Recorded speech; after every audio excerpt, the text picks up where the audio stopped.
হাদিসের মধ্যে আছে, আল্লাহর নবী সাল্লাল্লাহু আলাইহি ওয়াসাল্লাম বলছেন, সাহাবায়ে কেরামের জন্য নবীজি দোয়া করতেন, আল্লাহুম্মা হদি বিহিম, আল্লাহুম্মা হদি বিহিম। এটা সাহাবীদের জন্য নবীজির দোয়া ছিল। মানে কি? মানে হলো আল্লাহর কাছে নবীজি বলতেন, আল্লাহ আমার সাহাবীদেরকে আপনি এমন বানায় দেন যেন কোরআন থেকে যেমন মানুষ হেদায়েত পায়, আমি রাসূলের সুন্নাহ থেকে যখন মানুষ যেমন হেদায়েত পায়, তো আমার সাহাবীদেরকে দেখেই যেন মানুষ হেদায়েত পেয়েছে। আল্লাহুম্মা হদি বিহিম মানে এদের দ্বারা হেদায়েত দেন, সাহাবাদের দ্বারা হেদায়েত দেন, এদেরকে দেখেই যেন হেদায়েত পায়, ওদের আখলাক দেখেই যেন হেদায়েত পায়। जो ना थे खुद राह पर औरू के हादी बन गए, क्या नजर थी जिसने मर्दू को मसीहा कर दिया। আল্লামা ইকবাল বলছে নবীজিকে স্মরণ করে, হে নবী সাল্লাল্লাহু আলাইহি ওয়াসাল্লাম, হায় আপনি কি গঠন করলেন আপনার এই পবিত্র সাহাবাদেরকে। একদিন এরা পথহারা ছিল, একদিন এরা গুমরাহ ছিল। পৃথিবীর সমস্ত মন্দ কর্ম জাহিলি যুগে মক্কাবাসী করত, চুরি ডাকাতি জিনা ব্যভিচার, ভাইয়া ওদিকে তাকায়ও না ভাই, এদিকে তাকাও, মদ জুয়া নারী, 24 ঘন্টা এই আরব এই মক্কাবাসী গুনাহে লিপ্ত ছিল। আমরা বইতে পড়ছি, ইতিহাসের বইতে 3W আরবের স্বভাব ছিল। 3W, এক হলো ওয়ার মানে যুদ্ধ, 24 ঘন্টা জিন্দিগি তারা মারামারি করতো, ফিরাফিরি, এই জিন্দিগি ঘুম থেকে ওইটা মায়ের ছোঁয়া পর্যন্ত মারামারি। 30 বছর 40 বছর 70 বছর একটা বিষয় নিয়ে এরকম যুদ্ধ করছে, উটের পানি খাওয়ানো নিয়া, ঘাস কাটা নিয়া, মানে সামান্য সুতা নাতা নিয়ে এইভাবে যুদ্ধ করে গেছে। এই যুদ্ধ ছিল তাদের প্রতিদিনকার স্বভাব। 2 নাম্বার হলো ওমেন, নারী নিয়ে জীবন কাটাইত, জিনা ব্যভিচার অসভ্যতা নোংরামি, কোনো নারীর সামাজিক কোনো মূল্যই ছিল না নিজস্ব। আমি নিজে, আমার কাছে কিতাব আছে, বাংলায় অনুবাদ হয়েছে, মুসলিম উম্মার পতনে বিশ্বের কি ক্ষতি হলো।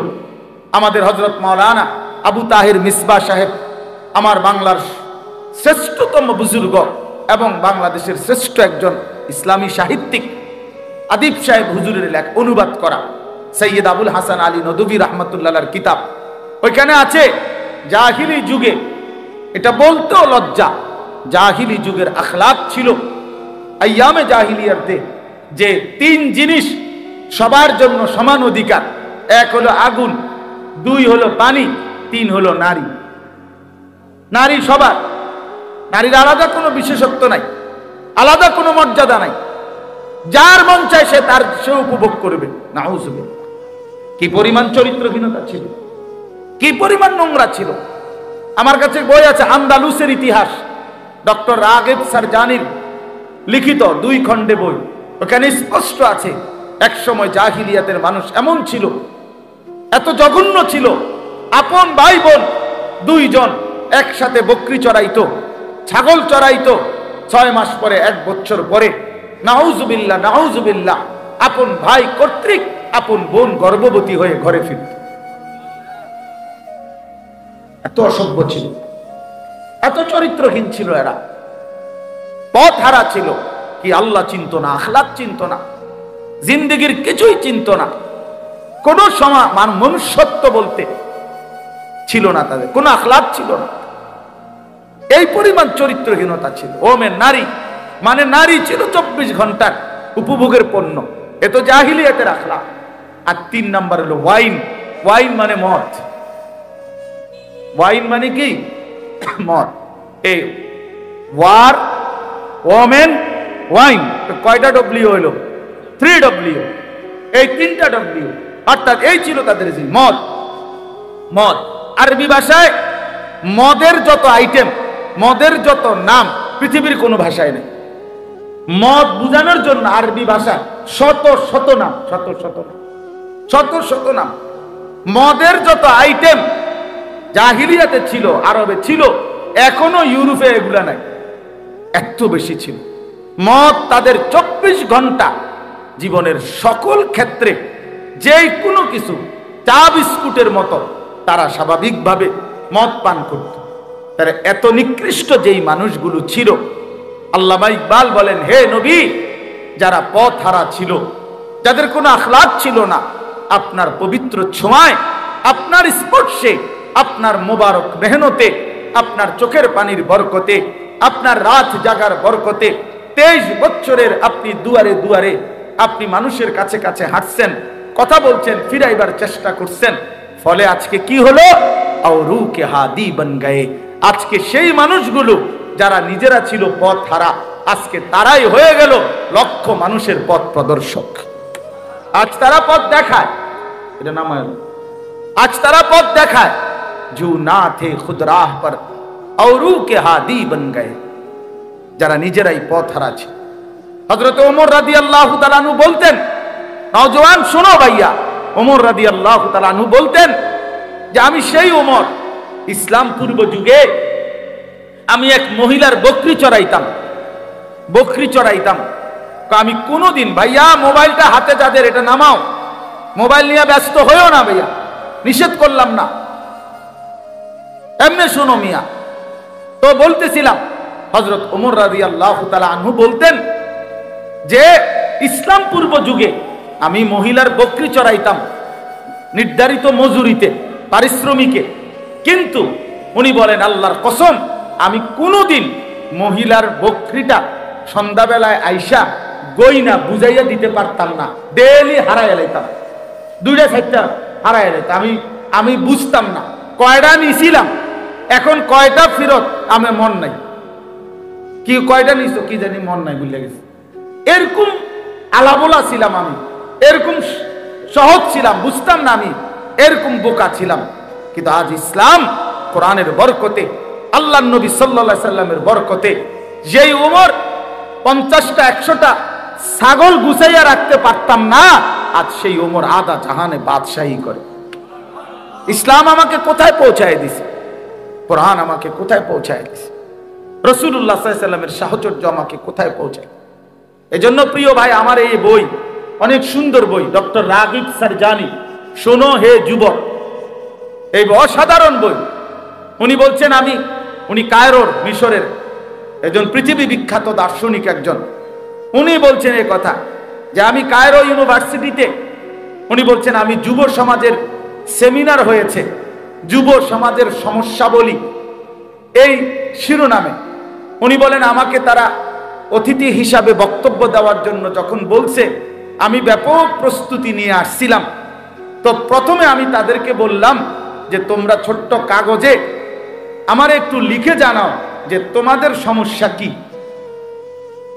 তিনি বলেন যে যুবকরা আমার কাছে যখন কাগজগুলো দিল, আমি কাগজগুলো দেখে তারা আমার কাছে যেই সমস্যা পেশ করলো, আমি আসমান থেকে পড়লাম যে হায়, আমি ভাবছি তাদেরকে নিয়ে কি, আর তারা ভাবতেছে কি। আমার ভাবনার সাথে তাদের ভাবনা আকাশ পাতাল ব্যবধান। ওখানে লিখছে উনি, প্রত্যেক যুবকের সবগুলো কাগজের খোলাসা সারাংশ ছিল বেকারত্ব, লেখাপড়া শেষে বেকার হওয়ার ভয়, বিয়ের আকাঙ্ক্ষা, অথচ এই সময়ে তাদের পক্ষে সামর্থ্যহীনতার কারণে তা অসম্ভব হয়ে ওঠে।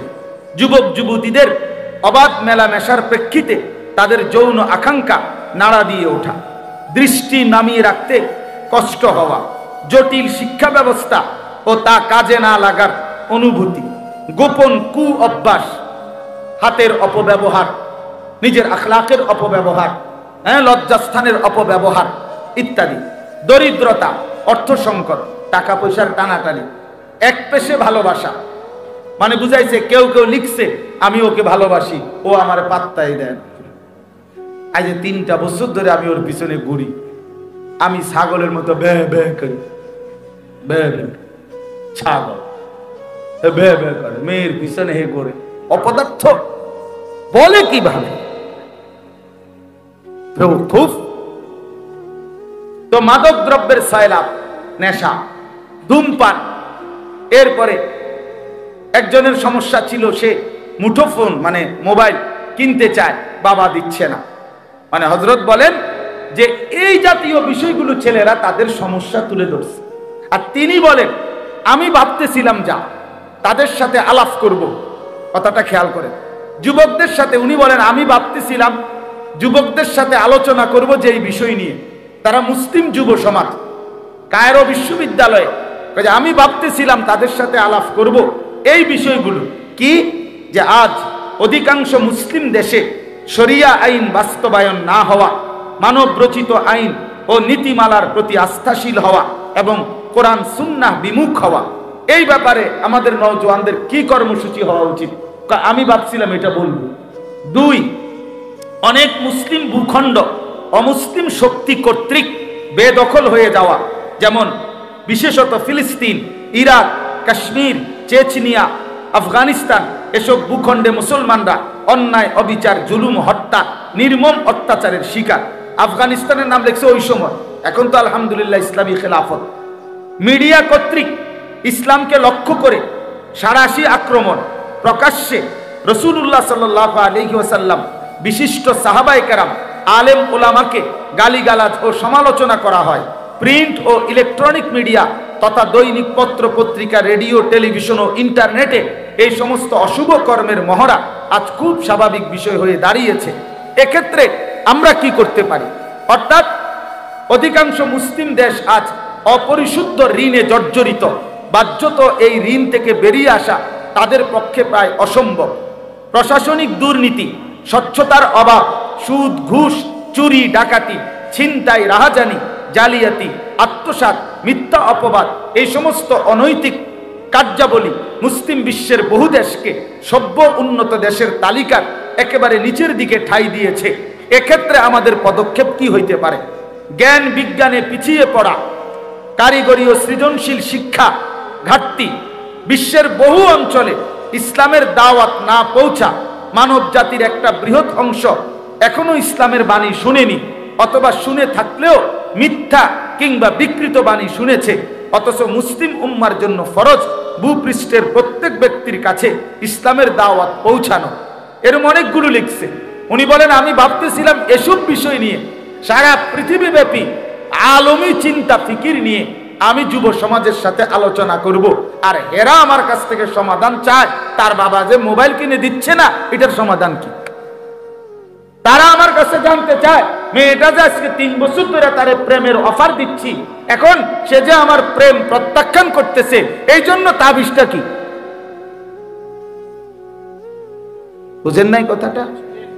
এই হলো তিনি বলেন যে যুবক তার সমস্যা জানতে চাইছে, আমার কাছে বলছে এটা সমাধান চাচ্ছে, এগুলা মোবাইলের সমস্যা, তার নারীর প্রেমের বিষয়।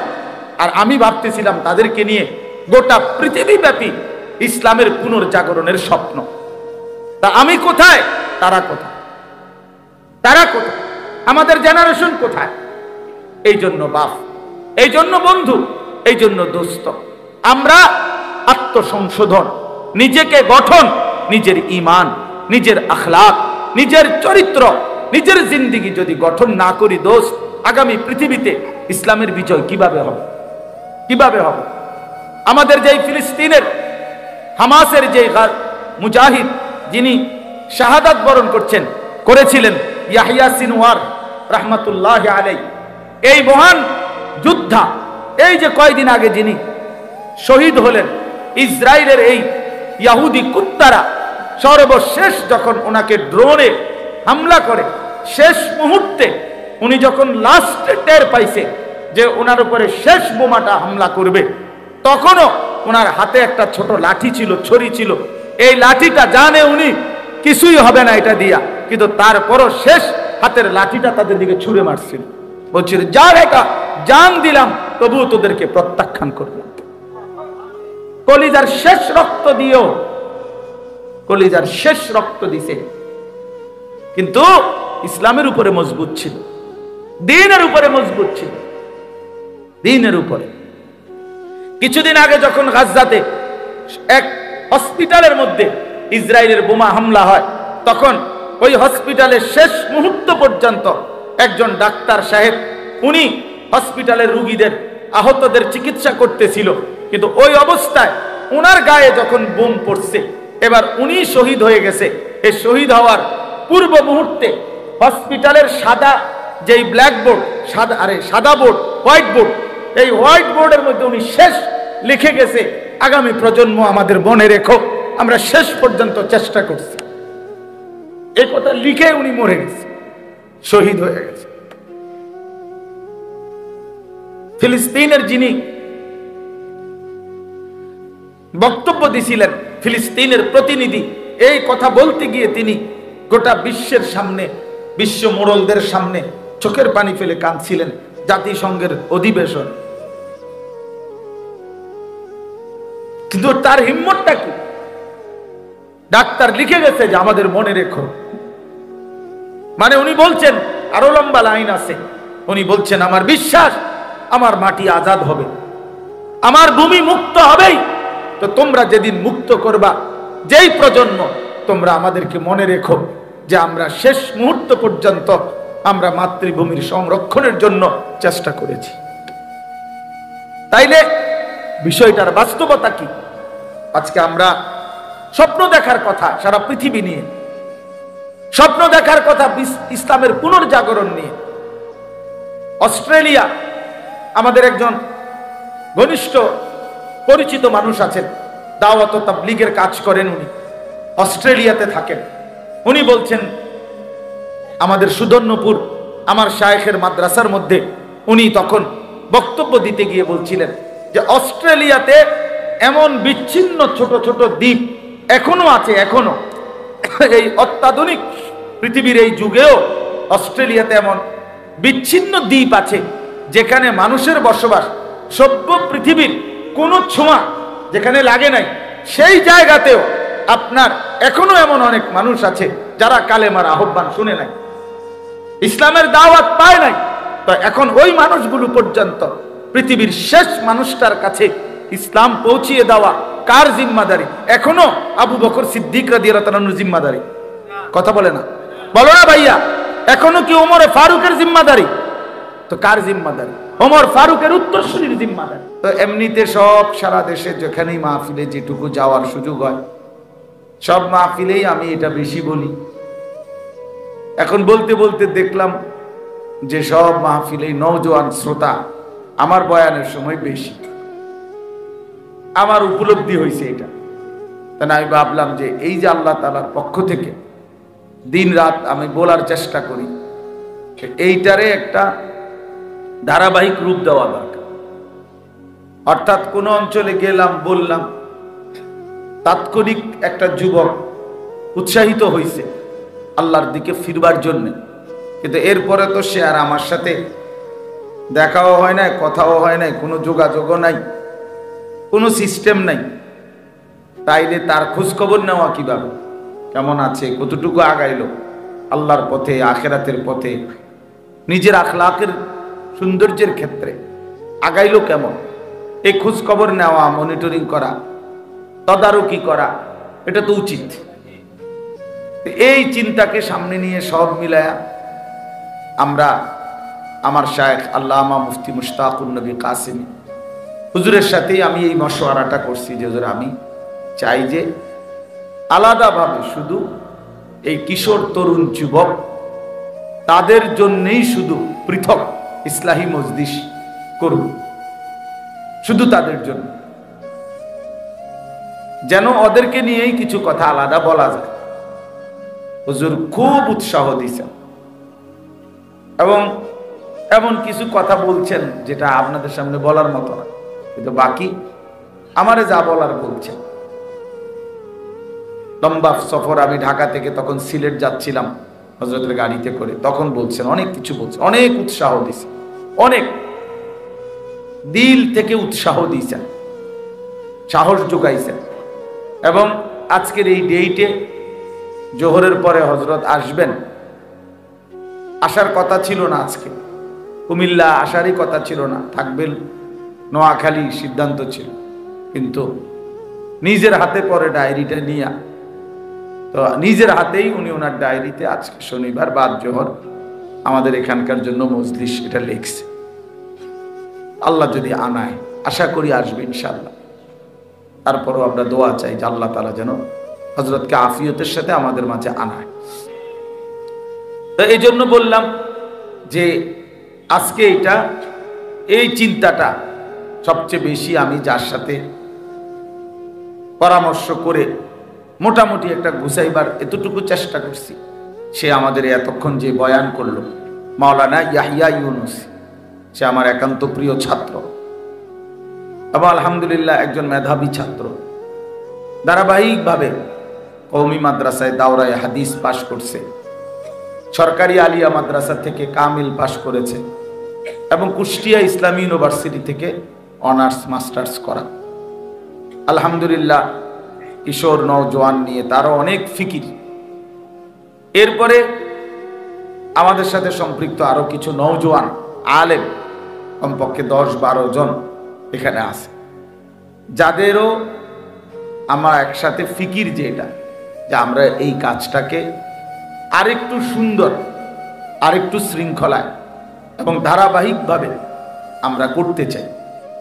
অর্থাৎ আমাদের মাদ্রাসাতেও 3 মাস পরে হোক, 4 মাস পরে হোক, যেভাবে সুযোগ মিলে মাশওয়ারা করে ইসলাহি মজলিস শুধু কিশোর নওজোয়ানদের জন্য করব।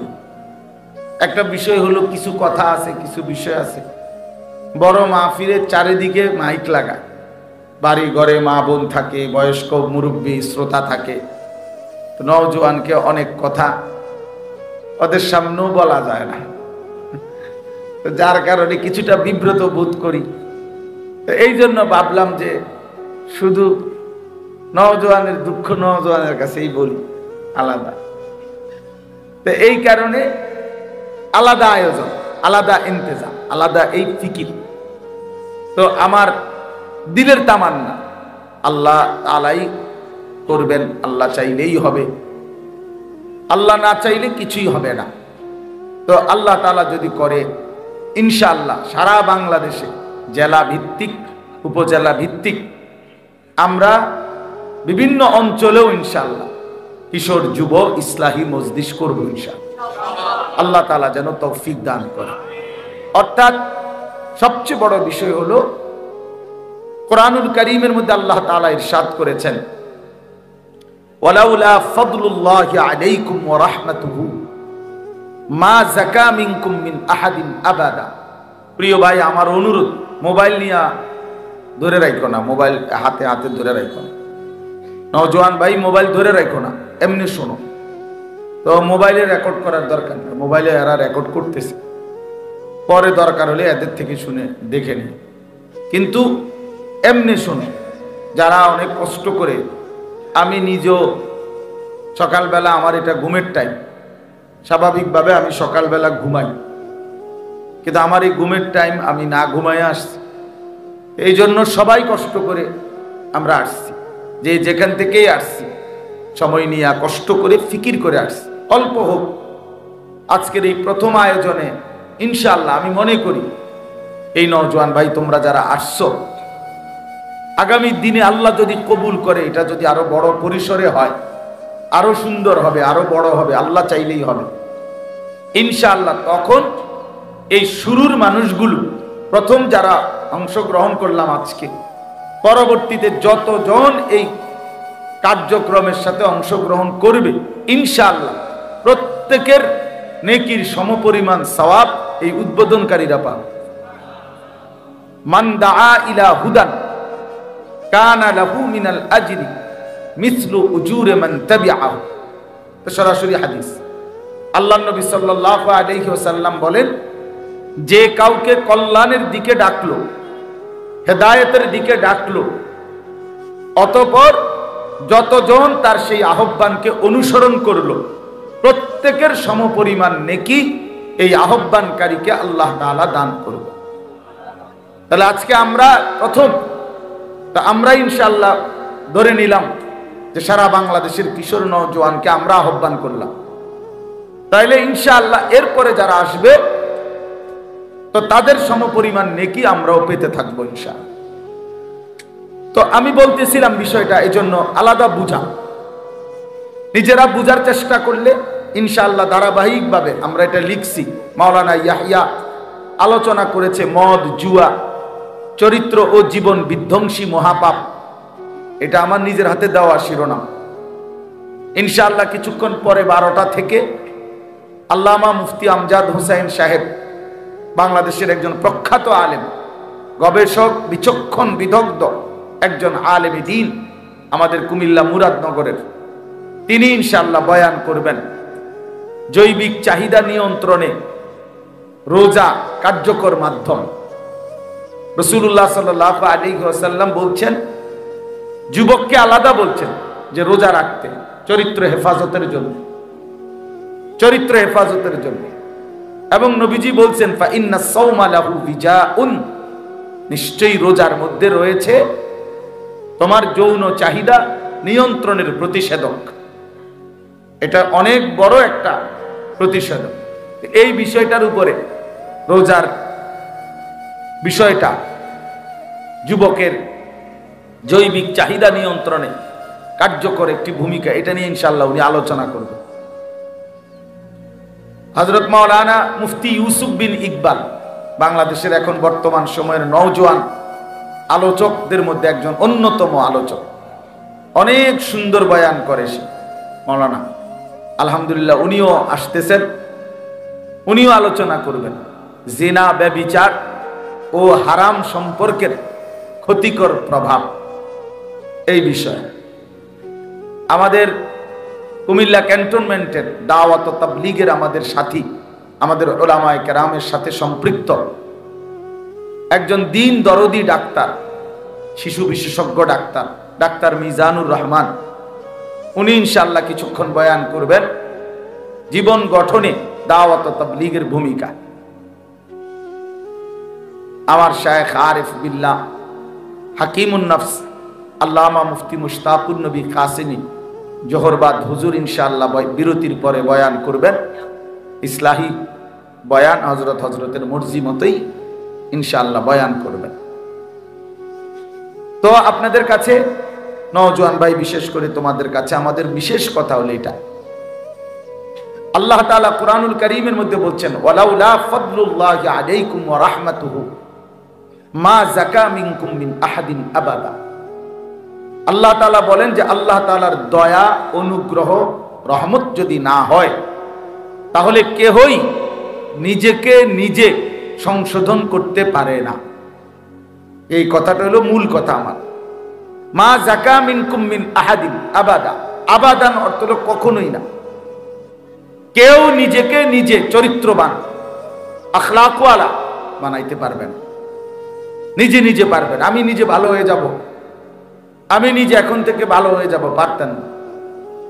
বরং আল্লাহ তাআলার দয়া, আল্লাহ তাআলার রহম, আল্লাহ তাআলার অনুগ্রহ যে বান্দার উপরে হয়, সেই উত্তম আখলাকওয়ালা, সেই উত্তম চরিত্রবান হয়, সেই গুনাহ থেকে বাঁচবার হিম্মত পায়। কুরআনুল কারীমের মধ্যে আছে, আল্লাহ তাআলা বলছেন আল্লাহু ইয়াজতাবি ইলাইহি মান ইয়াশা ওয়া ইয়াহদি ইলাইহি মান ইউনীব। আল্লাহু ইয়াজতাবি ইলাইহি মান ইয়াশা অর্থ হলো আল্লাহ যাকে চান তাকে আল্লাহ জজব করেন।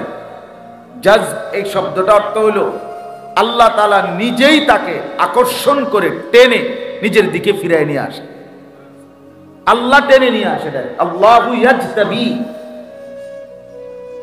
সাইয়্যিদুনা ওমর রাদিয়াল্লাহু তাআলা আনহুকে আল্লাহ তাআলাই জজব করেছেন, অর্থাৎ আল্লাহ তাআলাই কুফরির রাস্তা থেকে আল্লাহর নবী সাল্লাল্লাহু আলাইহি সাল্লামকে হত্যা করতে রওনা দিছে, হাতে তলোয়ার, প্রচন্ড রাগ, চোখে মুখে লাল, এবং মক্কার কুরাইশদেরকে বলছে তোমরা গিয়া কাবা ঘরের সীমানায় দাঁড়াও, আমি মুহাম্মদের কল্লা নিয়ে আসতেছি। নাউযুবিল্লাহ।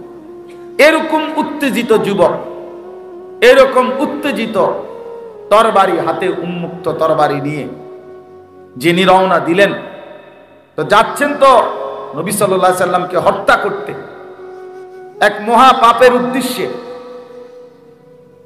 কিন্তু আল্লাহ তাআলার পছন্দ হয়েছে। আল্লাহ বলেন আমি তোমাকে এই মুহূর্তেই হেদায়েত দেব, এই চলমান অবস্থাতে হেদায়েত দেব।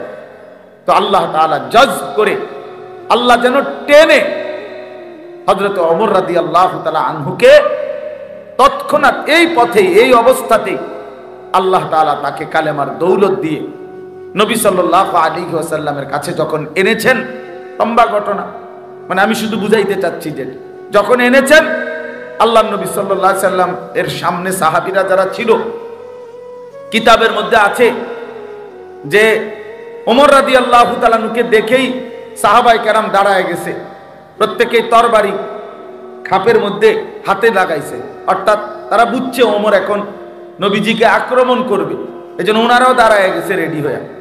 কিন্তু আল্লাহ নবী সাল্লাল্লাহু আলাইহি সাল্লাম বলছেন, তোমরা থামো, আমি তার চেহারার মধ্যে ঈমানের নূর দেখতে পাচ্ছি, থামো, আসতে দাও তাকে। তো ওমর রাদিয়াল্লাহু তাআলা আনহু আসছেন, আল্লাহ নবী সাল্লাল্লাহু আলাইহি ওয়াসাল্লামের হাতে কালেমা পড়ছেন। ঠিক নবীজির হাতে যখন ওমর কালেমা পড়ছে, তখন মুসলমানের সংখ্যা পূর্ণ হয়েছে 40 জন, মানে এর আগ পর্যন্ত ছিল 39 জন।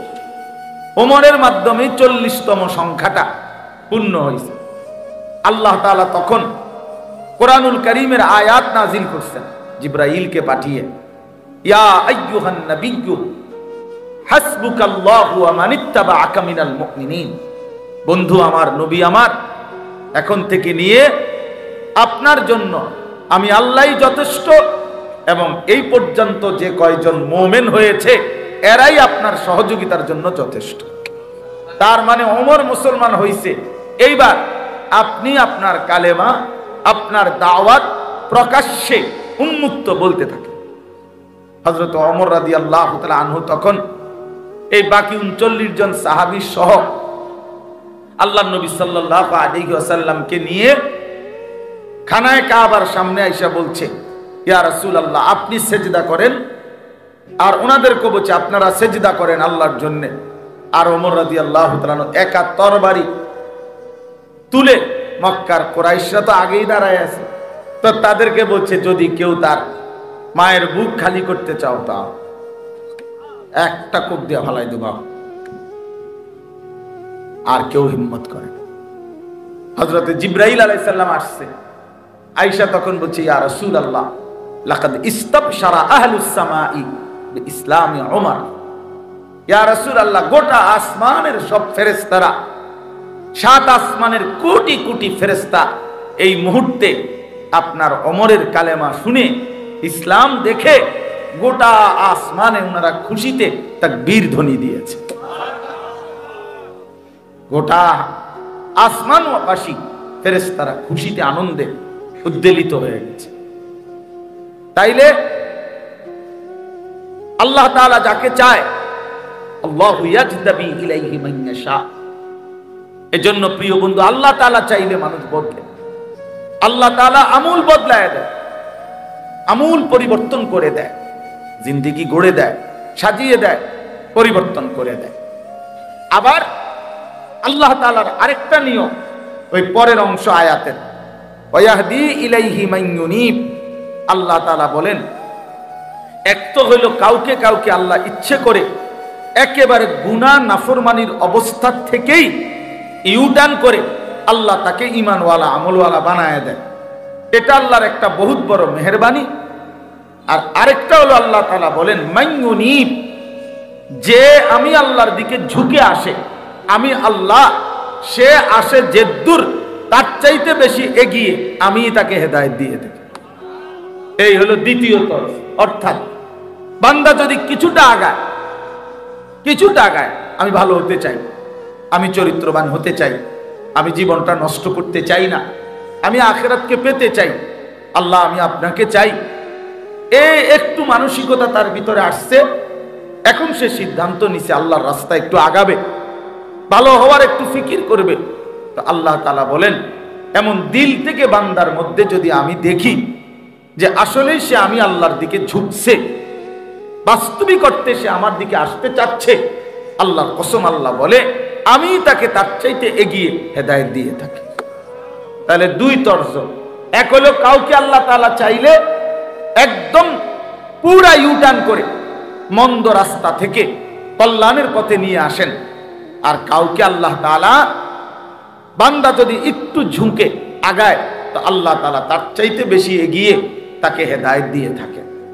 হাদিসে কুদসিতে আছে, আল্লাহ তাআলা বলেন, ইয়া ইবনা আদম কুম ইলাইয়া আমশি ইলাইকা, হে বনি আদম তুমি আমার জন্য দাঁড়াও, আমি তোমার জন্য হাঁটবো। তুমি দাঁড়াইলে আমি আল্লাহ হাঁটবো। ওয়ামশি ইলাইয়া উহারবিরু ইলাইকা, আল্লাহ তাআলা বলেন যে হে আমার বান্দা তুমি আমার জন্য হাঁটো, আমি আল্লাহ তোমার জন্য দৌড়ব। মানে তুমি যে দূর আমি তার চাইতে বেশি, আমি তার চাইতে বেশি। তুমি 1 বিঘত আসবা, আমি 1 হাত আসবো। তুমি 1 হাত আসবা, আমি 2 হাত আসবো। তুমি হাঁটতে হাঁটতে আসবা, আমি আল্লাহ তাআলা তাইতুকা হারবালাতান, আমি আল্লাহ তাআলা তোমার দিকে রহমত নিয়ে মাগফিরাত নিয়ে দৌড়তে দৌড়তে আসব। এই জন্য প্রিয় ভাই, আল্লাহ তাআলা চাইলে মানুষ পরিবর্তন হয়। ওয়ালাউলা ফাদলুল্লাহি আলাইকুম ওয়া রাহমাতুহু মা যাকা মিনকুম মিন আহাদিন আবাদা। আল্লাহর দয়া, আল্লাহর ফজল, অনুগ্রহ না হলে কেউ নিজেই নিজেকে পরিবর্তন করতে পারে না। ওয়ালাকিন্নাল্লাহা ইউযাক্কি মান ইয়াশা। এই আয়াতের দ্বিতীয় অংশ হলো আল্লাহ তাআলা বলেন যে আল্লাহই যাকে চান তিনি তাকে পরিশুদ্ধ করেন, পবিত্র করেন। তিনি তার জিন্দেগি, দিল, আত্মা, ভেতর বাহির আল্লাহই তাকে পুত পবিত্র সৌন্দর্যময় আল্লাহই করে দেন, আল্লাহই করে দেন, আল্লাহই করে দেন। ওয়ালাকিন্নাল্লাহা ইউযাক্কি মান ইয়াশা। আল্লাহ যাকে চান তাকে তিনি পবিত্র করেন। তাহলে এখানে একটা মৌলিক কথা এটা মনে রাখতে হবে যে কেউ যদি আমরা মনে করি, ছেলেরা তোমরাও যদি মনে করো আমি নিজে নিজে ভালো হয়ে যাব, হবে না। বরং কার দয়া লাগবে? আল্লাহ তাআলার দয়া লাগবে, আল্লাহ তাআলার রহম লাগবে, আল্লাহ তাআলার মেহেরবানি লাগবে। আর আল্লাহ নিজেই বলছেন আমি যাকে চাই তাকে আমি পবিত্র করে থাকি, তাকে আমি চরিত্রবান বানিয়ে থাকি, তাকে আমি উত্তম আখলাকওয়ালা বানিয়ে থাকি। আমি আল্লাহই তার দিল সুন্দর করে দেই। এখন আমি যেই প্রথম আয়াতটা পড়ছি খুতবার মধ্যে, সূরা আলে ইমরানের 164 নম্বর আয়াত, আল্লাহ তাআলা বলছেন এই যে আল্লাহ ফয়সালা নিছে, কথাটা খেয়াল করেন। আল্লাহ তাআলা যে ফয়সালা নিছে যে আমি পবিত্র করে থাকি, এখন সেই পবিত্র করাটা আল্লাহই করবেন। তো সেইটার জন্য আল্লাহ তাআলা কার্যকর যেই ব্যবস্থাটা রেখেছেন সেইটা হলো আল্লাহ তাআলা বলেন আমি আমার এই ঈমানদার বান্দাদের জন্য আমার সর্বশ্রেষ্ঠ রাসূল, আমার আখেরি বন্ধু, আমার প্রিয় নবী সাল্লাল্লাহু আলাইহি ওয়াসাল্লাম তাকে পাঠিয়েছি। লাকাদ মান্নাল্লাহু আলাল মুমিনিন, আল্লাহ তাআলা বলেন মুমিনদের উপরে আল্লাহ তাআলা সবচেয়ে বড় দয়া করেছেন। কি দয়া? এক ঈমানদারের উপরে, এক মুসলমানের উপরে।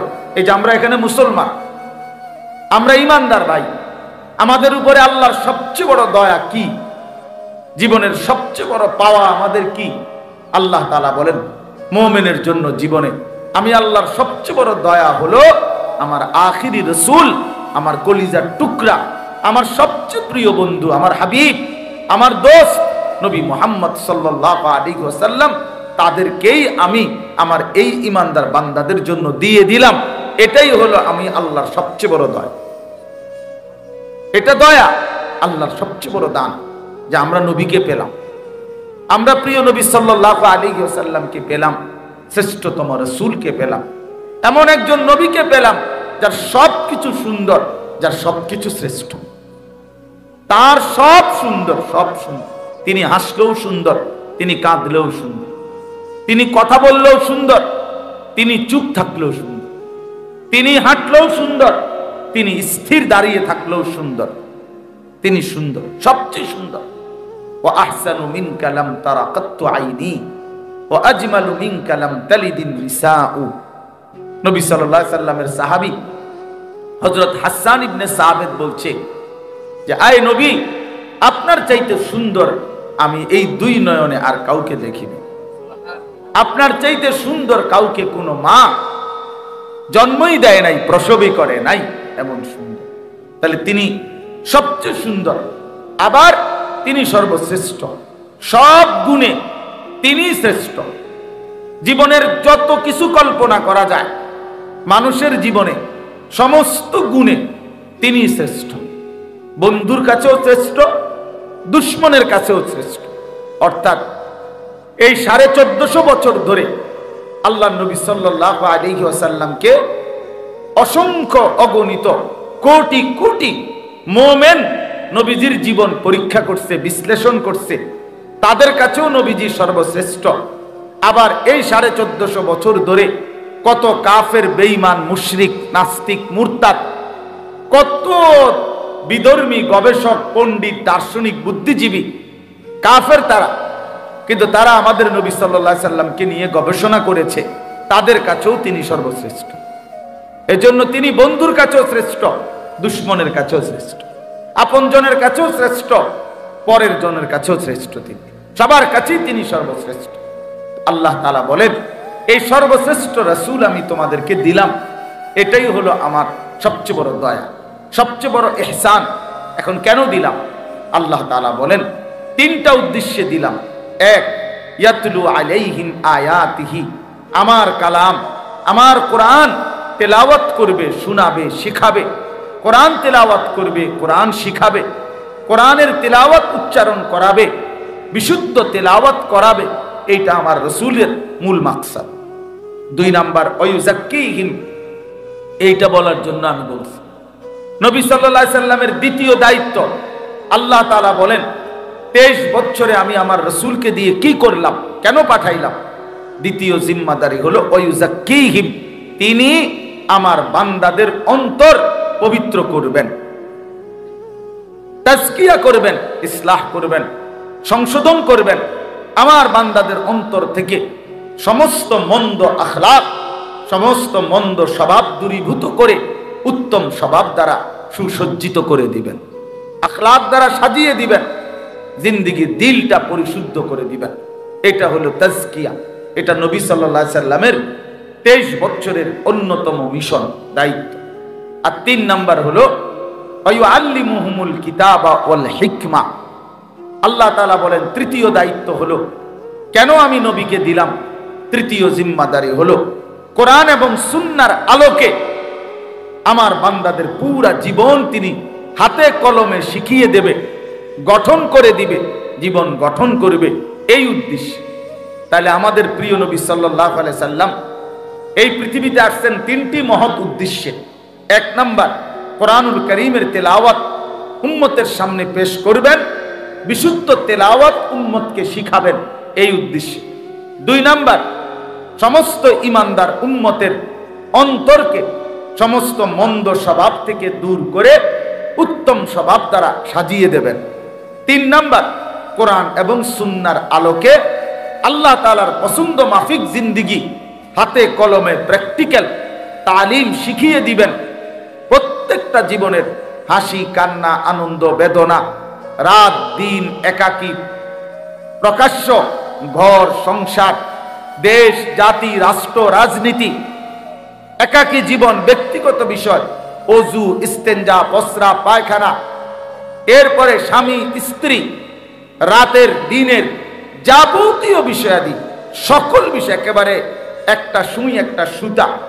আল্লাহ নবী সাল্লাল্লাহু আলাইহি সাল্লাম শিখাইছেন যে এই গ্লাসের পানি, নবী সাল্লাল্লাহু আলাইহি সাল্লাম শিখিয়েছেন উম্মতকে যে তিনি 3 ঢোকে 3 নিঃশ্বাসে পানি পান করতেন।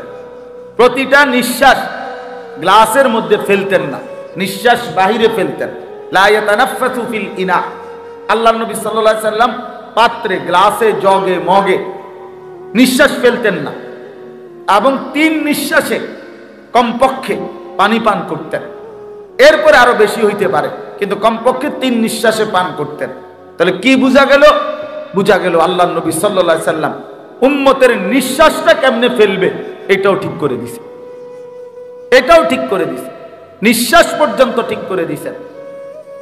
ঘর বাহির, ওযু, ইস্তেঞ্জা, টয়লেট, বাথরুম, পেশাব, পায়খানা, রাত দিন, একাকী, প্রকাশ্য, জীবনের সকল অঙ্গনে, জীবনের প্রতিটা পদক্ষেপে, একেবারে আদনা থেকে আদনা, ছোট থেকে ছোট, বড় থেকে বড়, সব ব্যাপারে, সব বিষয়ে তিনি সর্বোচ্চ সুমহান আদর্শ কোরআন সুন্নাহর আলোকে আল্লাহ তাআলা কি চাচ্ছেন, জান্নাতের উপযোগীটা কেমন হইলে হবে, আখিরাতের মুক্তি কিভাবে মিলবে, ডান হাতে আমলনামা কিভাবে আসবে, ফুলসিরাত কিভাবে বিদ্যুতের মতো পার হবে, অর্থাৎ আখিরাত এবং জান্নাতের উপযোগী আল্লাহ যা চাইছেন তার শতভাগ প্র্যাকটিক্যাল আল্লাহর নবী সাল্লাল্লাহু আলাইহি সাল্লাম সাহাবায়ে কেরামের মাধ্যমে উনাদের কাছে নবী সাল্লাল্লাহু আলাইহি সাল্লাম শিখিয়ে দিয়েছেন।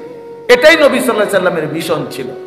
তাইলে প্রিয় ভাই, আমার বলার উদ্দেশ্য হলো, এবার আমি যে মূল বক্তব্যটা বলতে চাচ্ছি, ওই আয়াতের মাধ্যমে বললাম যে নিজেকে নিজে পরিবর্তন, বিশুদ্ধ আত্মশুদ্ধি করা যায় না, নিজে নিজে একাকী ভালো হওয়া যায় না। আল্লাহ বলেন আমার দয়া লাগবে, আমার অনুগ্রহ লাগবে, আমার মেহেরবানি লাগবে। আর আল্লাহর দয়া, আল্লাহর অনুগ্রহ হইল, আল্লাহ নিজেই বললেন আমার দয়া আমি আমার রসুলকে পাঠাইলাম। তাহলে আমার রসুলকে দিয়ে ওই যেই উদ্দেশ্য তাজকিয়া, অন্তর পরিশুদ্ধ করা, আত্মা বিশুদ্ধ করা, এটা আমি আল্লাহ আমার বন্ধুকে দিয়ে করাইলাম। তাইলে এখন আমাদের দায়িত্ব কি? আমাদের দায়িত্ব হলো দুইটা কথা। এক নাম্বার কথা হলো আত্মশুদ্ধি বাস্তবিক অর্থে আমাদের প্রত্যেকের জন্য ফরজে আইন, অর্থাৎ নিজের অন্তরকে মন্দ স্বভাব থেকে পবিত্র করা, উত্তম স্বভাব দ্বারা সজ্জিত করা নিজেকে মুসলমান হিসাবে, এটা আমাদের জন্য বাধ্যতামূলক দায়িত্ব।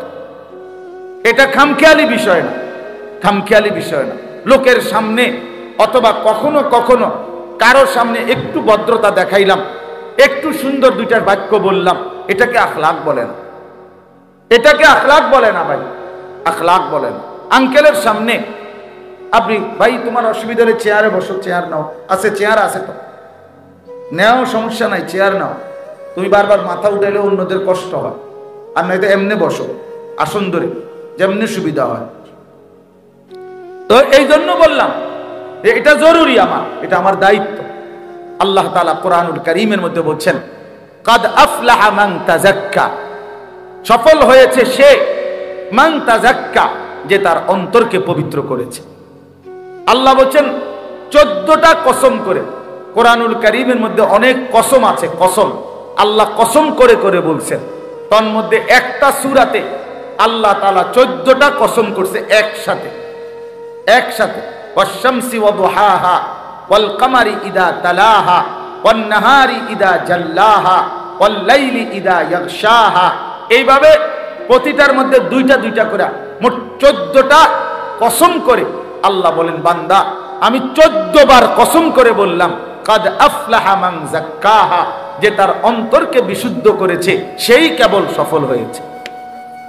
14 বার কসম করছে, 14 বার কসম করে আল্লাহ বলছে শোনো, খামখেয়ালি করো না বান্দা, খামখেয়ালি করো, খামখেয়ালি করো না। কাদ আফলাহা মান যাক্কাহা, তাজকিয়া এই ইসলাহি মজলিস মানে কি? নিজেকে সংশোধন করা চাই ভাইয়া। আমরা হাজারো পৃথিবীর হাজারো বিষয় নিয়ে আমরা ভাবতে পারি, গোটা পৃথিবী সুন্দর করলাম, পৃথিবীর অনেক কল্যাণকর সমাজ সেবা, জনকল্যাণ সংস্কারমূলক কাজ করলাম, ভালো কথা, কিন্তু নিজের ফিকির কোথায়? নিজের ফিকির কোথায়? তুমি তো সেই সকাল থেকে রাত 12টা পর্যন্ত তুমি নওজোয়ান অসংখ্য গরিব দুঃখী মানুষকে মনে করো আজকের দিনে ত্রাণ দিলা, সহযোগিতা করলা, কিন্তু যদি জোহরের নামাজ না পড়ে থাকো এটা কি করলা? যদি আসরের নামাজ না পড়ে থাকো এটা কি করলা? এটা কি করলা? এটা ছেড়ে দিলা কেন? এটা ছেড়ে দিলা? তুমি তো মানব সেবা করো, তাইলে তুমি আরেক নারীর সাথে, আরেক মেয়ের সাথে হারাম প্রেম করো কেন? এটা কি তোমার? তো নিজেরে বরবাদ করে, নিজের চরিত্র নষ্ট করে, নিজের আখিরাত নষ্ট করে অন্যের কল্যাণের ফায়দা কি? নিজে পেশাবের উপরে দাঁড়াইয়া আরেকজনের দুধ খাওয়াইলে লাভ কি? আরেকজনের দুধ খাওয়াইলে লাভ কি? আরেকজনকে মধু খাওয়াইলে লাভ কি? আগে তো এটা ফিকির করা চাই। কোরআনুল কারীমের মধ্যে আল্লাহ তাআলা সিরিয়াল বলে দিছে সংশোধনের 5টা স্তর। 1 কু আনফুসাকুম, নিজের সংশোধন। 2 ওয়া আহলিকুম, পরিবারের সংশোধন। 3 ওয়া আনদির আশিরাতাকাল আকরাবিন, নিকট আত্মীয় স্বজনের সংশোধন। 4 লিতুমদিরা উম্মাল কুরা ওয়া মান হাওলাহা, নিজ এলাকা এবং এলাকার আশপাশের সমস্ত মানুষের সংশোধন। 5 উখরিজাত লিন-নাস তা'মুরুনা বিল মা'রুফ ওয়া তানহাউনা আনিল মুনকার, গোটা বিশ্ব মানবতার সংশোধন। কয়টা হইল? 5টা।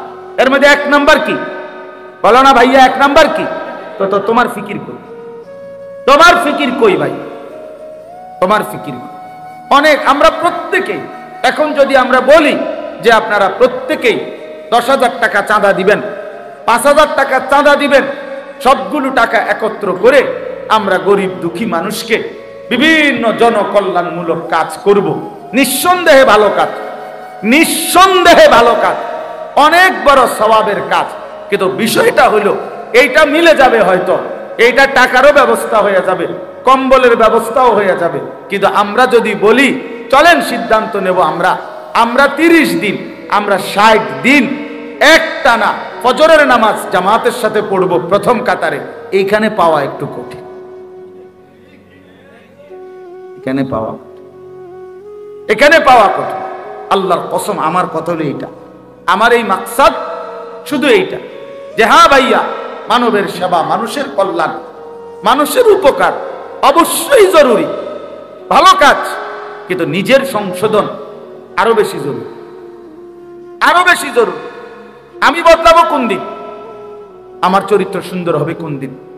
এই নওজোয়ান কিশোর বয়সে যদি 16 বছর, 18, 20 বছর বয়সে যদি একটা ছেলে এতটা চরিত্রহীন হয়ে যায়, 18 বছর বয়সে যদি নারী ছাড়া, নারীর ছবি ছাড়া, উলঙ্গ দৃশ্য দেখা ছাড়া তোমার একটা রাতও না কাটে, তো আগামীর ভবিষ্যৎ কি? আগামীর ভবিষ্যৎ মাত্র 18 বছর বয়সে তুমি এত উলঙ্গ ছবি দেখে ফেললা, মাত্র 18 বয়সে তুমি এত বড় জঘন্য পাপগুলো করে ফেললা। ছি ছি ছি ছি।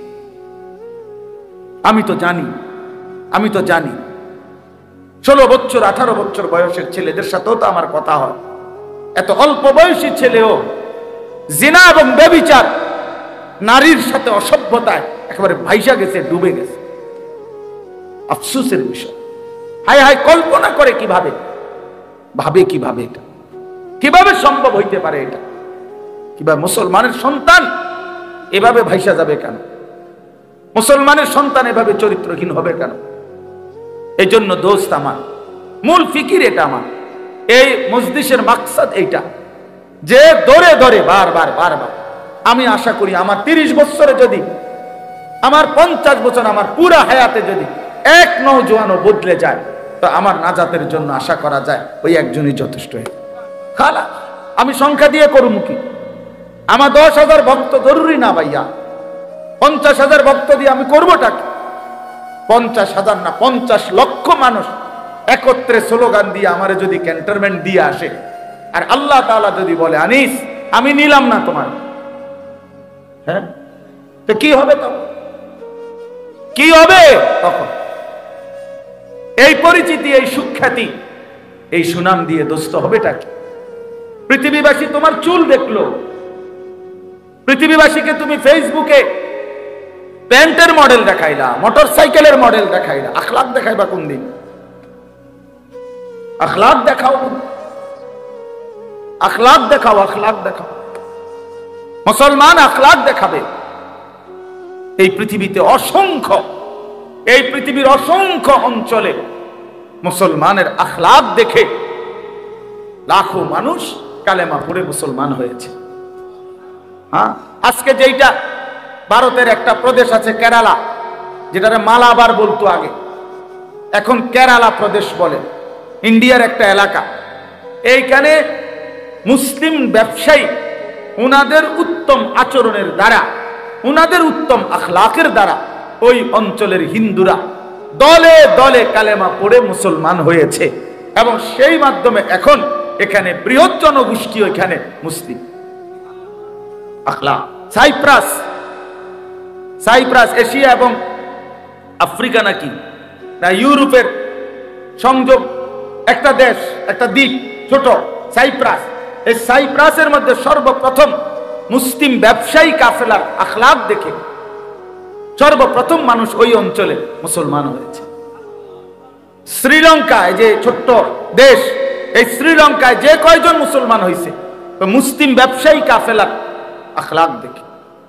সিন্ধু প্রদেশ, আমাদের এই ভারতীয় উপমহাদেশে সর্বপ্রথম যিনি কালেমার পতাকা উড়াইছেন, সিন্ধু প্রদেশে রাজা দাহিরের আমলে রাজা দাহিরকে পরাজিত করে মোহাম্মদ ইবনে কাসেম রাহমাতুল্লাহ আলাইহি মাত্র 18-20 বছর বয়সে আরব থেকে আইসা যিনি এই সিন্ধু বিজয় করে ইসলামের পতাকা উড়াইছেন, ওনার আসার প্রেক্ষাপট এবং ইসলাম বিজয়ের পুরা প্রেক্ষাপট মুসলিম একটি ব্যবসায়ী কাফেলার কারণ। আমার বন্ধু, আমার ভাই, আমার বলার উদ্দেশ্য এই কথাটা, মুসলমানের আখলাক দেখে, মুসলমানের আখলাক দেখে, নওজওয়ানের আখলাক দেখে মানুষ আল্লাহর দিকে ফিরবে। হাদিসের মধ্যে আছে, আল্লাহর নবী সাল্লাল্লাহু আলাইহি ওয়াসাল্লাম বলছেন, সাহাবায়ে কেরামের জন্য নবীজি দোয়া করতেন, আল্লাহুম্মা হদি বিহিম, আল্লাহুম্মা হদি বিহিম। এটা সাহাবীদের জন্য নবীজির দোয়া ছিল। মানে কি? মানে হলো আল্লাহর কাছে নবীজি বলতেন, আল্লাহ আমার সাহাবীদেরকে আপনি এমন বানায় দেন যেন কোরআন থেকে যেমন মানুষ হেদায়েত পায়, আমি রাসূলের সুন্নাহ থেকে যখন মানুষ যেমন হেদায়েত পায়, তো আমার সাহাবীদেরকে দেখেই যেন মানুষ হেদায়েত পেয়েছে। আল্লাহুম্মা হদি বিহিম মানে এদের দ্বারা হেদায়েত দেন, সাহাবাদের দ্বারা হেদায়েত দেন, এদেরকে দেখেই যেন হেদায়েত পায়, ওদের আখলাক দেখেই যেন হেদায়েত পায়। জু না থে খুদ রাহ पर औरों के हादी बन गए, क्या नजर थी जिसने मर्दू को मसीहा कर दिया। আল্লামা ইকবাল বলছে নবীজিকে স্মরণ করে, হে নবী সাল্লাল্লাহু আলাইহি ওয়াসাল্লাম, হায় আপনি কি গঠন করলেন আপনার এই পবিত্র সাহাবাদেরকে। একদিন এরা পথহারা ছিল, একদিন এরা গুমরাহ ছিল। পৃথিবীর সমস্ত মন্দ কর্ম জাহিলি যুগে মক্কাবাসী করত, চুরি ডাকাতি, জিনা ব্যভিচার। ভাইয়া ওদিকে তাকায়ও না, ভাই এদিকে তাকাও। মদ জুয়া নারী, 24 ঘন্টা এই আরব, এই মক্কাবাসী গুনাহে লিপ্ত ছিল। আমরা বইতে পড়ছি, ইতিহাসের বইতে 3W আরবের স্বভাব ছিল। 3W, এক হলো ওয়ার মানে যুদ্ধ। 24 ঘন্টা জিন্দিগি তারা মারামারি করতো, ফিডাফিডি। এই জিন্দিগি ঘুম থেকে ওইটা মায়ের ছোঁয়া পর্যন্ত মারামারি। 30 বছর, 40 বছর, 70 বছর একটা বিষয় নিয়ে এরকম যুদ্ধ করছে। উটের পানি খাওয়ানো নিয়া, ঘাস কাটা নিয়া, মানে সামান্য সুতা নাতা নিয়ে এইভাবে যুদ্ধ করে গেছে। এই যুদ্ধ ছিল তাদের প্রতিদিনকার স্বভাব। 2 নাম্বার হলো ওমেন, নারী। নারী নিয়ে জীবন কাটাইত, জিনা ব্যভিচার, অসভ্যতা, নোংরামি। কোন নারীর সামাজিক কোনো মূল্যই ছিল না। নিজস্ব, আমি নিজে, আমার কাছে কিতাব আছে, বাংলায় অনুবাদ হয়েছে, মুসলিম উম্মার পতনে বিশ্বের কি ক্ষতি হলো। আমাদের হযরত মাওলানা আবু তাহির মিসবাহ সাহেব, আমার বাংলার শ্রেষ্ঠতম বুজুর্গ এবং বাংলাদেশের শ্রেষ্ঠ একজন ইসলামী সাহিত্যিক আদিব সাহেব হুজুরের লেখা, অনুবাদ করা সৈয়দ আবুল হাসান আলী নদভী রাহমাতুল্লাহর কিতাব। ওইখানে আছে জাহিলি যুগে, এটা বলতেও লজ্জা, জাহিলি যুগের আখলাক ছিল আইয়ামে জাহিলিয়াতে যে 3 জিনিস সবার জন্য সমান অধিকার। 1 হলো আগুন, 2 হলো পানি, 3 হলো নারী। নারী সবার, নারীর আলাদা কোনো বিশেষত্ব নাই, আলাদা কোনো মর্যাদা নাই। যার মন চায় সে উপভোগ করবে। নাউজুবিল্লাহ, কি পরিমাণ চরিত্রহীনতা ছিল, কি পরিমাণ নোংরা ছিল।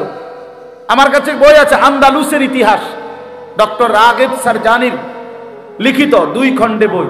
ওখানে স্পষ্ট আছে এক সময় জাহিলিয়াতের মানুষ এমন ছিল, এত জঘন্য ছিল, আপন ভাই বোন 2 জন একসাথে বকরি চড়াইতো, ছাগল চড়াইতো। 6 মাস পরে, 1 বছর পরে, নাউজুবিল্লাহ নাউজুবিল্লাহ, আপন ভাই কর্তৃক আপন বোন গর্ভবতী হয়ে ঘরে ফিরত। এত অসভ্য ছিল, এত চরিত্রহীন ছিল এরা, পথ হারা ছিল। কি আল্লাহ চিনত না, আখলাক চিনত না, জিন্দেগির কিছুই চিনত না। কোন সময় মনুষ্যত্ব বলতে ছিল না তাদের, কোন আখলাক ছিল না। এই পরিমাণ চরিত্রহীনতা ছিল। ওমেন, নারী মানে নারী ছিল 24 ঘন্টার উপভোগের পণ্য। এ তো জাহিলিয়াতের আখলাক। আর 3 নাম্বার হলো ওয়াইন। ওয়াইন মানে মদ। ওয়াইন মানে কি? মদ। এই ওয়ার, ওমেন, ওয়াইন, কয়টা ডব্লিউ হইল? 3W। এই 3টা ডব্লিউ, অর্থাৎ এই ছিল তাদের মদ। মদ আরবি ভাষায় মদের যত আইটেম, মদের যত নাম পৃথিবীর কোনো ভাষায় নেই। মদ বুঝানোর জন্য আরবি ভাষা শত শত নাম, শত শত নাম, শত শত নাম। মদের যত আইটেম জাহিলিয়াতে ছিল, আরবে ছিল, এখনো ইউরোপে এগুলা নাই, এত বেশি ছিল। মদ তাদের 24 ঘন্টা জীবনের সকল ক্ষেত্রে যে কোনো কিছু, চা বিস্কুটের মতো তারা স্বাভাবিকভাবে মদ পান করত। তারা এত নিকৃষ্ট যেই মানুষগুলো ছিল, আল্লামা ইকবাল বলেন, হে নবী, যারা পথ হারা ছিল, যাদের কোনো আখলাক ছিল না, আপনার পবিত্র ছোঁয়ায়, আপনার স্পর্শে, আপনার মোবারক মেহনতে, আপনার চোখের পানির বরকতে, আপনার রাত জাগার বরকতে 23 বছরের আপনি দুয়ারে দুয়ারে আপনি মানুষের কাছে কাছে হাঁটছেন, কথা বলছেন, ফিরাইবার চেষ্টা করছেন, ফলে আজকে কি হলো?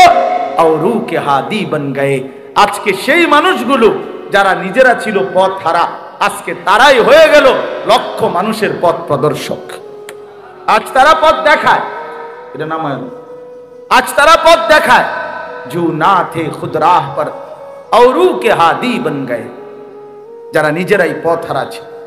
হযরত ওমর রাদিয়াল্লাহু তাআলা আনহু বলতেন, নওজওয়ান শোনো ভাইয়া, ওমর রাদিয়াল্লাহু তাআলা আনহু বলতেন যে আমি সেই ওমর, ইসলাম পূর্ব যুগে আমি এক মহিলার বকরি চড়াইতাম, বকরি চড়াইতাম।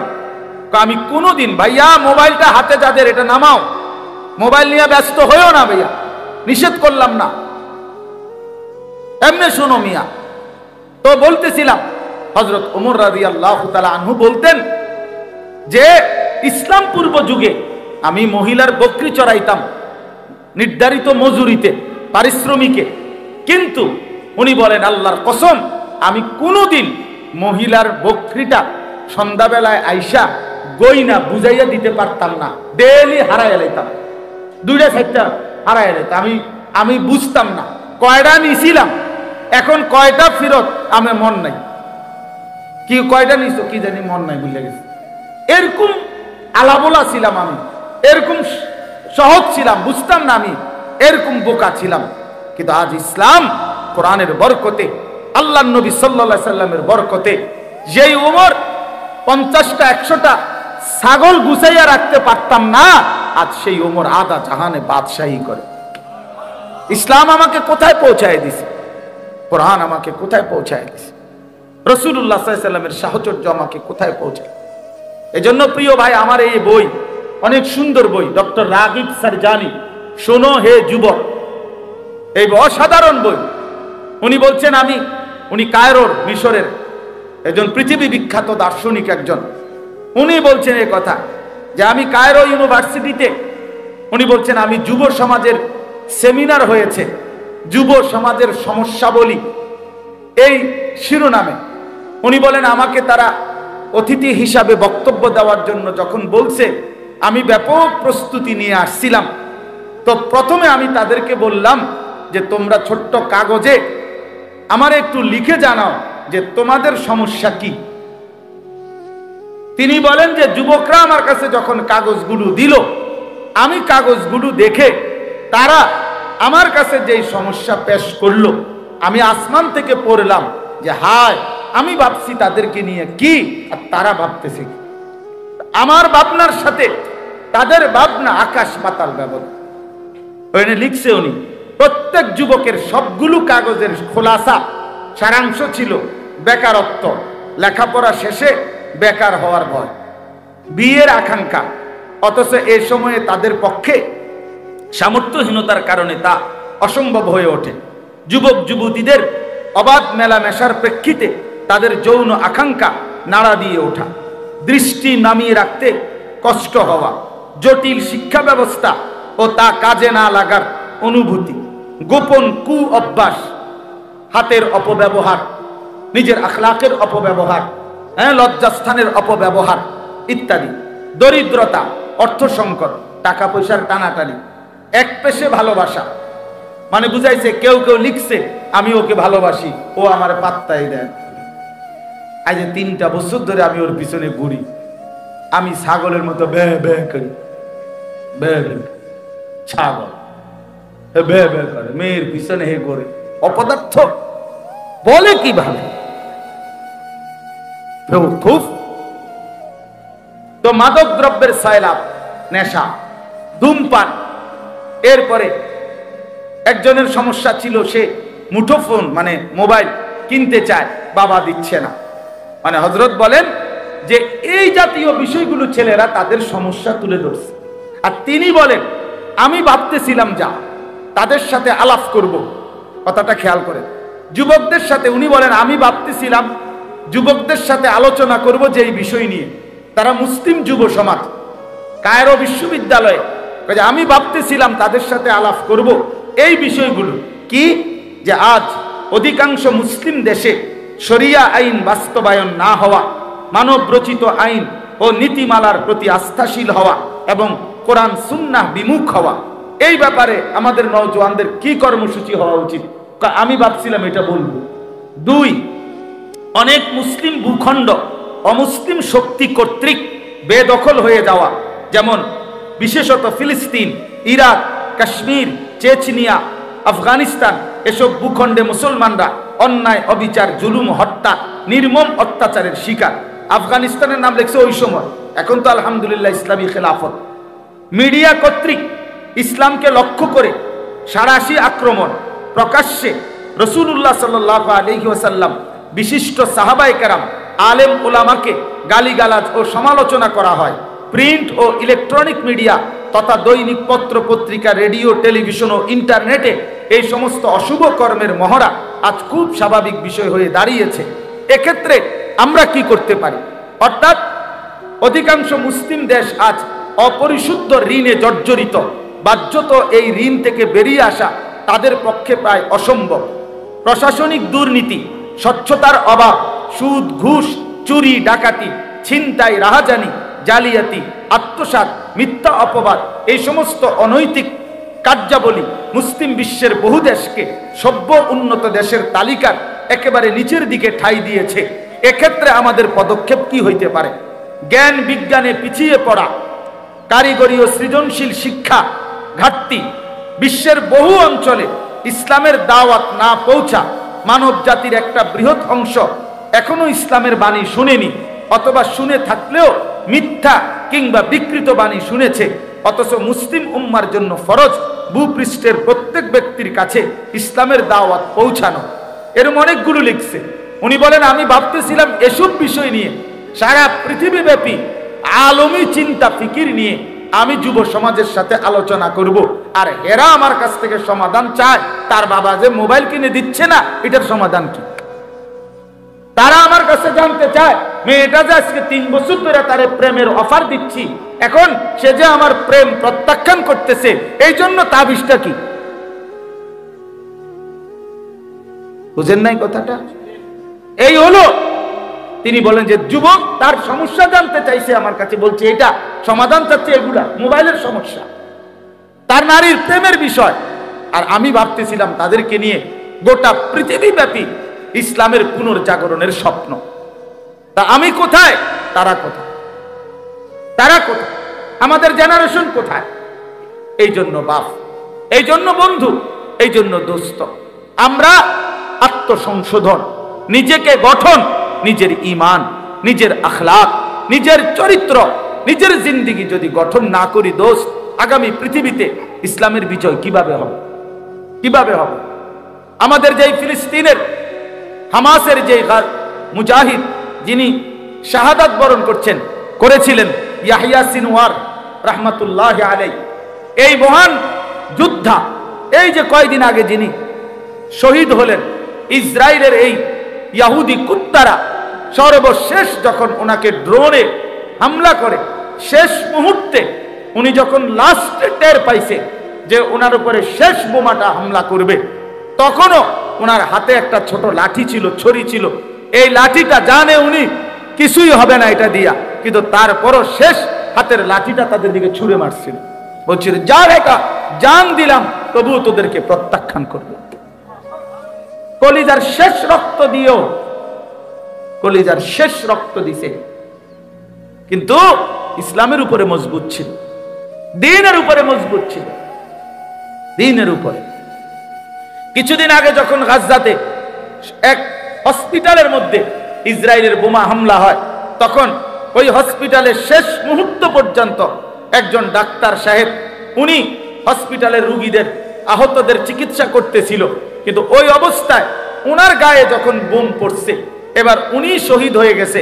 এই শহীদ হওয়ার পূর্ব মুহূর্তে হসপিটালের সাদা যেই ব্ল্যাকবোর্ড, সাদা বোর্ড, হোয়াইট বোর্ড, এই হোয়াইট বোর্ডের মধ্যে উনি শেষ লিখে গেছে, আগামী প্রজন্ম আমাদের মনে রেখো, আমরা শেষ পর্যন্ত চেষ্টা করছি। এই কথা লিখে উনি মরে গেছে, শহীদ হয়ে গেছে। ফিলিস্তিনের যিনি বক্তব্য দিছিলেন, ফিলিস্তিনের প্রতিনিধি, এই কথা বলতে গিয়ে তিনি গোটা বিশ্বের সামনে, বিশ্ব মোড়লদের সামনে চোখের পানি ফেলে কাঁদছিলেন জাতিসংঘের অধিবেশন। কিন্তু তার হিম্মতটা কি?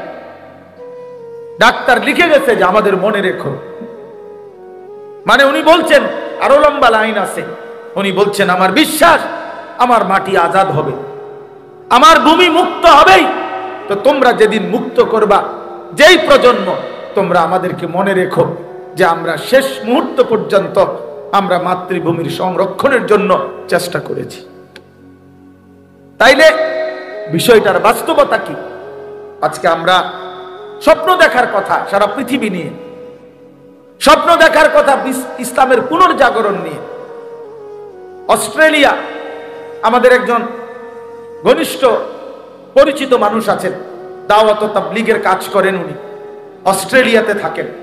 উনি বলছেন, আমাদের সুদর্ণপুর আমার শায়েখের মাদ্রাসার মধ্যে উনি তখন বক্তব্য দিতে গিয়ে বলছিলেন যে অস্ট্রেলিয়াতে এমন বিচ্ছিন্ন ছোট ছোট দ্বীপ এখনো আছে, এখনো এই অত্যাধুনিক পৃথিবীর এই যুগেও অস্ট্রেলিয়াতে এমন বিচ্ছিন্ন দ্বীপ আছে যেখানে মানুষের বসবাস, সভ্য পৃথিবীর কোনো ছোঁয়া যেখানে লাগে নাই, সেই জায়গাতেও আপনার এখনো এমন অনেক মানুষ আছে যারা কালেমার আহ্বান শুনে নাই, ইসলামের দাওয়াত পায় নাই।